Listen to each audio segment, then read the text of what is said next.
Buenas tardes, muchachos. Un saludo muy especial para todos mis clientes, mis allegados en todo el mundo, mis seguidores y mi público en general.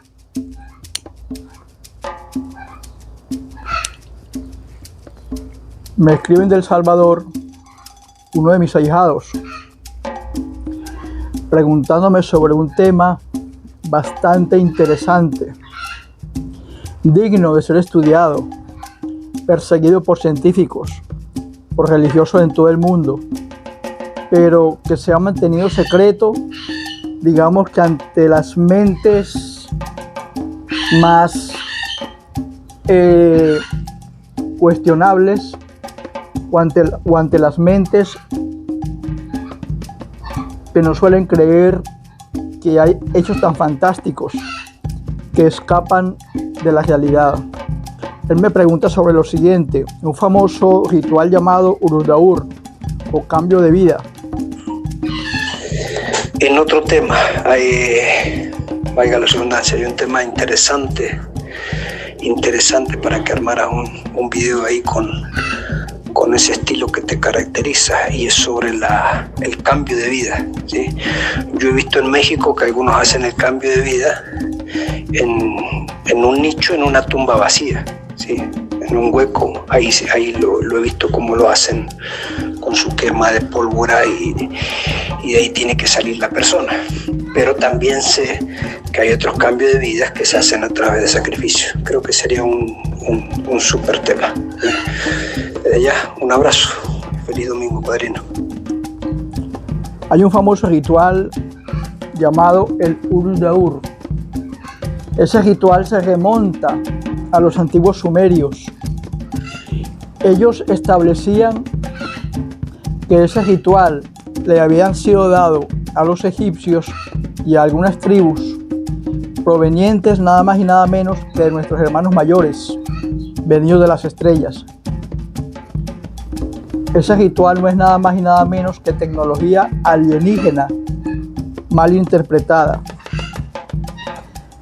Hace mucho, pero muchos años, yo tenía como unos 13, 14 años, mis padres se estaban divorciando y yo estaba en España, en la ciudad de Madrid, Reino de España. Me acuerdo que en esa problemática de que mis padres estaban en esa trayectoria de divorcio, mi papá era sacerdote en la ciudad de Madrid y la arquidiócesis, el Vaticano, lo iba a trasladar acá a Venezuela, a un pueblito que se llama Mene de Mauroa, que es un pueblito que hace frontera con la ciudad de Maracaibo. Son zonas muy, muy calientes, extremadamente calientes. A mi papá lo traslada a la iglesia por evitar escándalos con su esposa, o sea, con mi madre. Lo traslada a la iglesia gracias a amistades que él tiene en el Vaticano de España para acá, para Venezuela, y se hace sacerdote de la parroquia de Mene de Mauroa, arquidiócesis del Zulia. En esa trayectoria, yo tenía como unos 13 o 14 años, y en vista de la problemática de mis padres, mi madre, que siempre ha sido una mujer pudiente y con dinero, mueve conexiones, puesto que yo no estaba legalmente representado todavía por mi padre por ser el sacerdote activo, y me vienen a traer acá a Venezuela. Yo caigo en Mene de Mauroa, en donde provisionalmente me veo en la necesidad de que mi padre me tenga en la iglesia, en la parroquia, y vivo ahí con él un corto tiempo mientras yo mis padres deciden ubicarme en la ciudad de Maracaibo. Me acuerdo que tendría yo como unos 13, 14 años, y de ese cambio de clima español, donde yo estoy enseñado al frío, a los cambios de estación, a la nieve, a ponerme orejeras con bufandas, llego a ese horno llamado Mene de Mauroa, donde el calor era inclemente, y yo entro en una fiebre tan fuerte que yo estaba que conmocionaba. Pero mi papá no sabía cómo hacer, porque él sabía que si me llevaba a un hospital, en el hospital iban a preguntar por mis padres, iba a tener que llenar formularios, y le estaba tratando en la iglesia, con la ayuda de las monjas que le ayudaban. Él me hizo pasar por un sobrino de él, supuestamente para esas monjas, y el común denominador, él era el tío mío, yo era el sobrino. pero no quería llevarme al hospital porque iba a tener que llenar papeles y yo no estaba reconocido por él. Entonces me quedé en la iglesia ardido en fiebre. Pasó un par de días, yo estaba que me moría y mi papá se negaba a llevarme al hospital. Las monjas le decían, pero lleve a su sobrino al hospital, padre. No, es que no puedo. Mi papá no lo hacía porque obviamente no quería verse expuesto a decir que yo era su hijo, a que le pidieran papeles o formularios extraños y él verse en el peligro de ser excomulgado por la iglesia.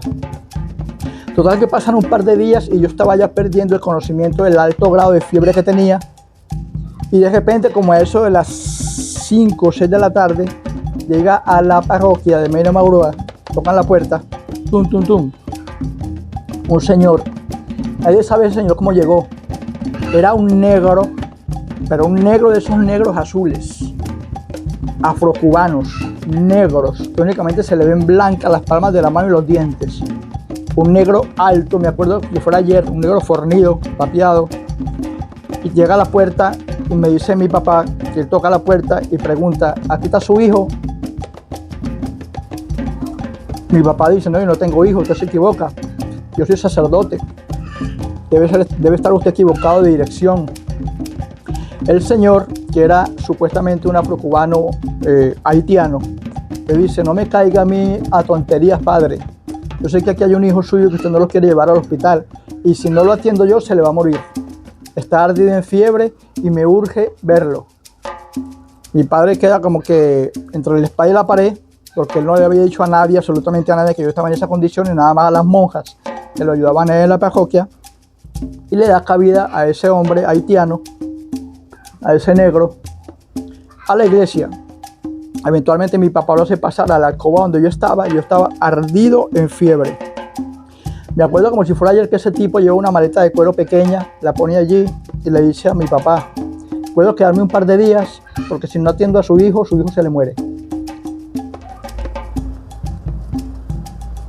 Ese hombre empieza a compartir conmigo en un idioma que más o menos yo medio le entendía porque el español lo masticaba, porque todavía tenía sus raíces autóctonas haitianas y el español medio lo masticaba y yo medio lo entendía.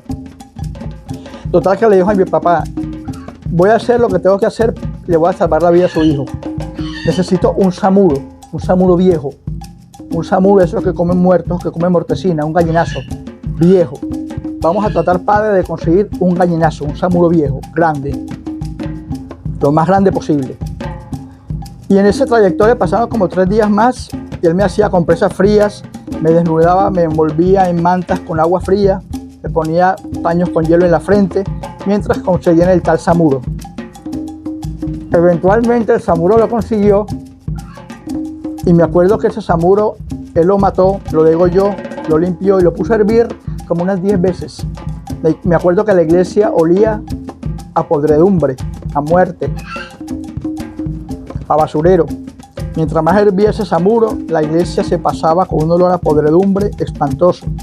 Total que él hirvió el samuro tantas veces como fue necesario hasta que hizo un caldito, un caldo transparente.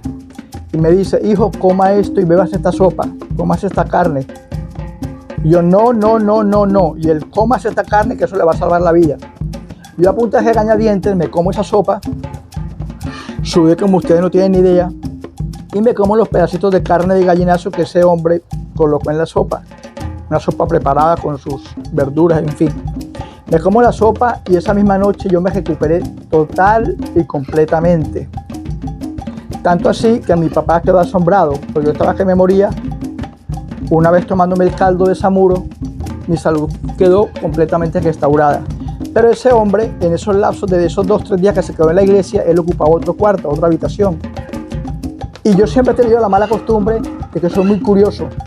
Yo he vivido muchas veces en habitaciones alquiladas y siempre que veo una maleta o veo un cajón o veo algo ajeno, me gusta por esculcar, revisar a ver qué hay allí. Y eventualmente en una de esas salidas de ese hombre haitiano a la calle, yo entro a la habitación de él y veo una maleta de cuero vieja. Y me da por esculcar, revisarla. Y veo en la maleta un libro de cuero, muy misterioso, lleno de señales, de un idioma, de signos, de letras que yo no entendía. Obviamente no lo entendía, yo era un niño y aparentemente usaba el idioma haitiano. Parece que todo estaba en inglés, lleno de jeroglíficos, y cuentos y insignias. Pero en el libro yo vi una foto de una mujer que siempre me llamó la atención. Y esa foto se quedó en mi mente desde mi edad de los 13, 14 años. Que es esta foto que ustedes ven aquí.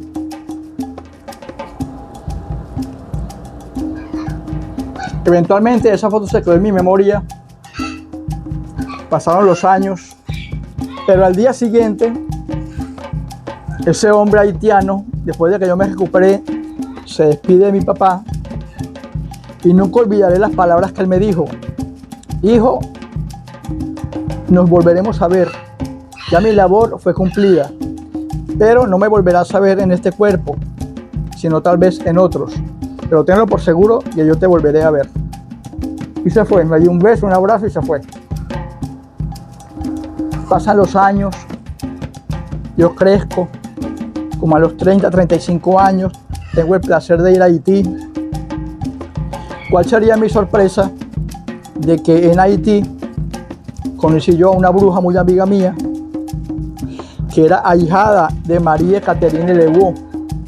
Y cuando yo voy a la casa de esa ahijada mía, de esa madrina, perdón, yo me encuentro en el altar de esa mujer una foto enorme, llena de velas. Yo me quedo mirando esa foto y yo digo, esa foto yo la he visto antes, pero no me acuerdo en qué parte. Pero yo sé que esa foto la he visto antes.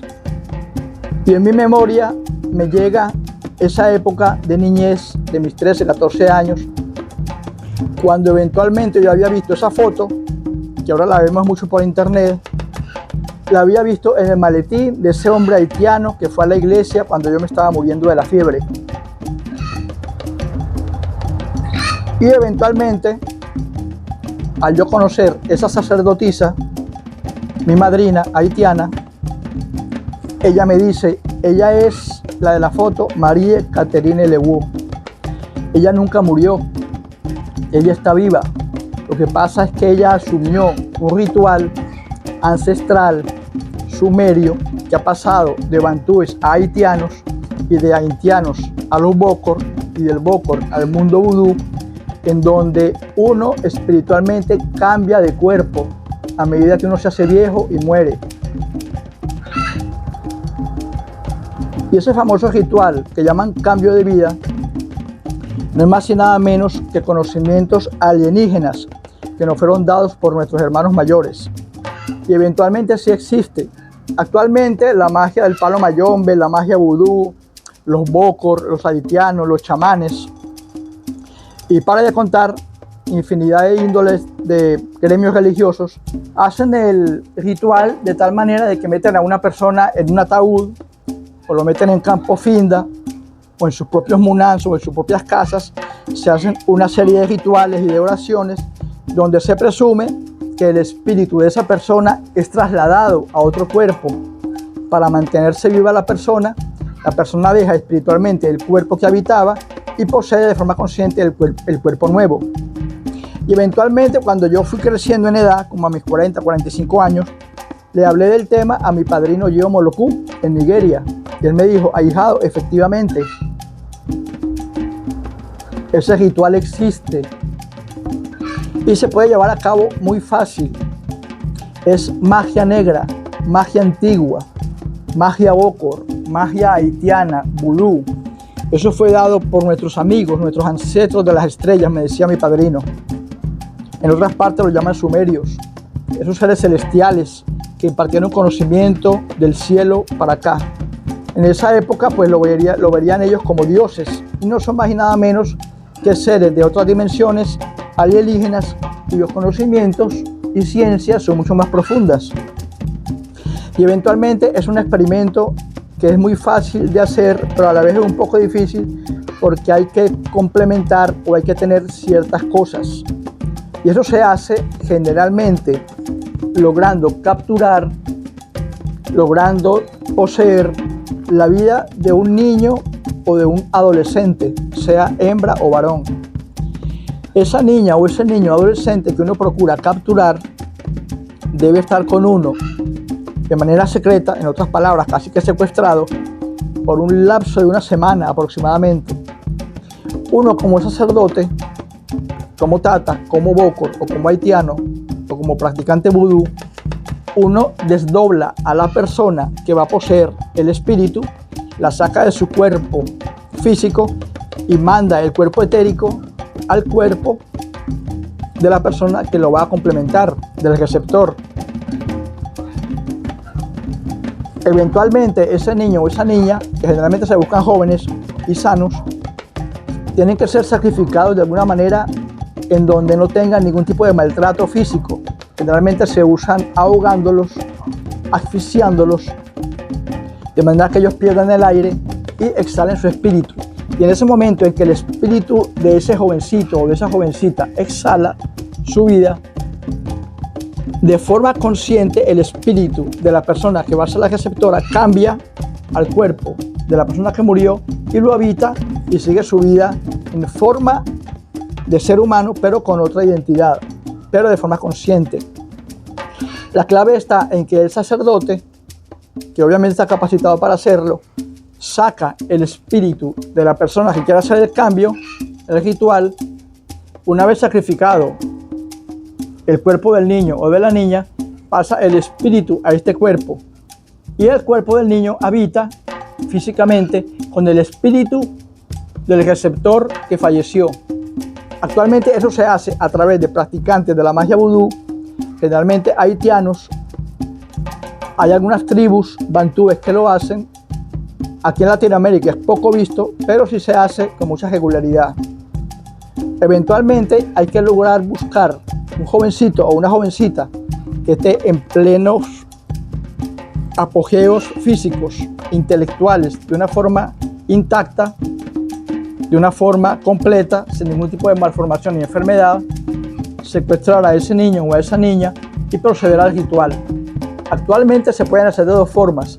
O el sacerdote lo hace sacando el espíritu de la persona mayor que va a ser pasado al joven una vez que pierde la vida, o se hace de forma consciente en donde esa persona se desdobla espiritualmente de forma consciente, saca su espíritu, su cuerpo etérico, y una vez que el sacerdote o esa persona han sacrificado a ese jovencito o a esa jovencita, pasa de forma consciente su espíritu y posee el receptor, el huésped, que es el niño o la niña.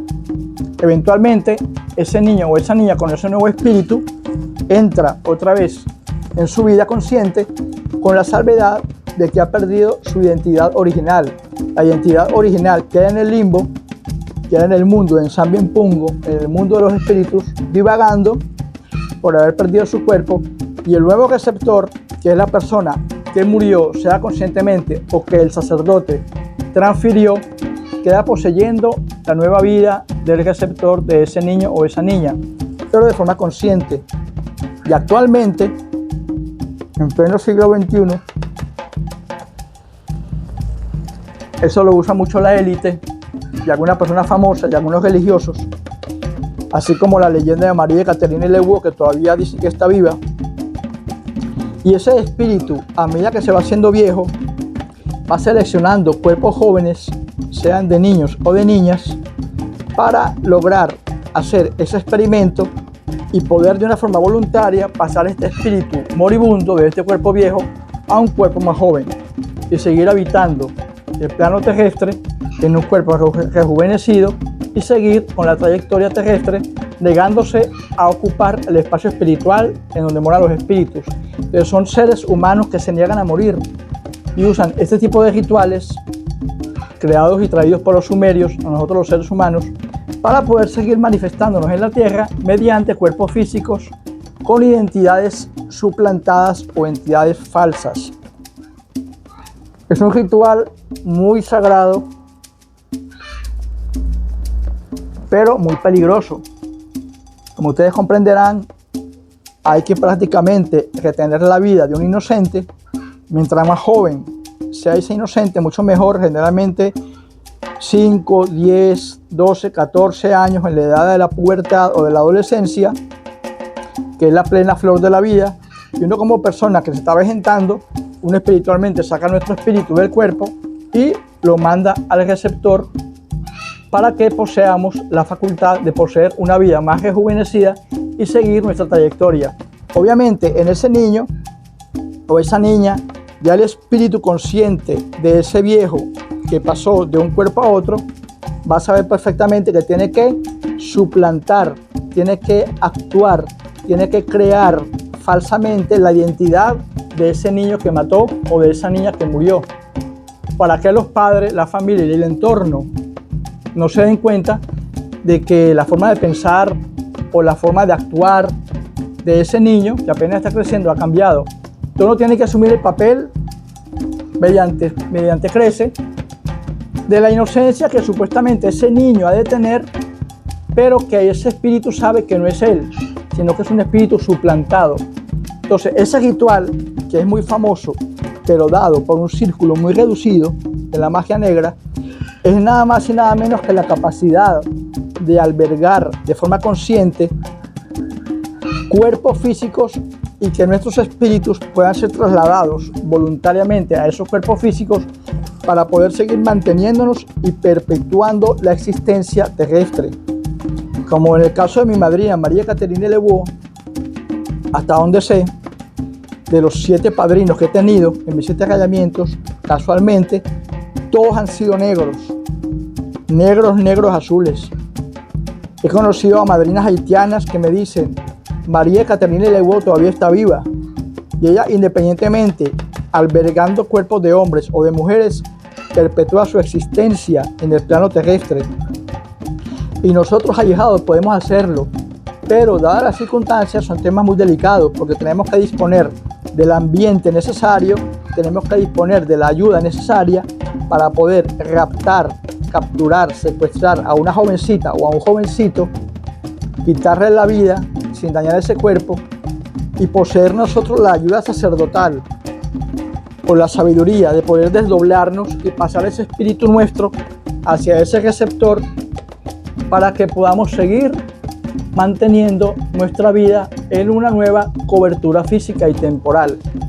Entonces son temas muy interesantes y gracias a mi amigo Pascual en Ecuador, en El Salvador, perdón, que le interesó ese tipo de temas y efectivamente se puede hacer, pero obviamente por las características de ese ritual lo hacen algunos miembros de la élite que tienen la capacidad de disponer de esas formas de poder secuestrar niños, ocultar jovencitos y que no sean molestados por la ley, o eventualmente pueden ser llevados a cabo por religiosos que, valiéndose de las circunstancias y de los, digamos, ambientes diseñados para eso, podamos tener la facilidad de poder tener a la mano un jovencito o una jovencita, quitarle la vida y eventualmente, de forma consciente, pasar nuestro espíritu al cuerpo receptor para que ese huésped, que es esa vida mortal provisional que nosotros ocupamos,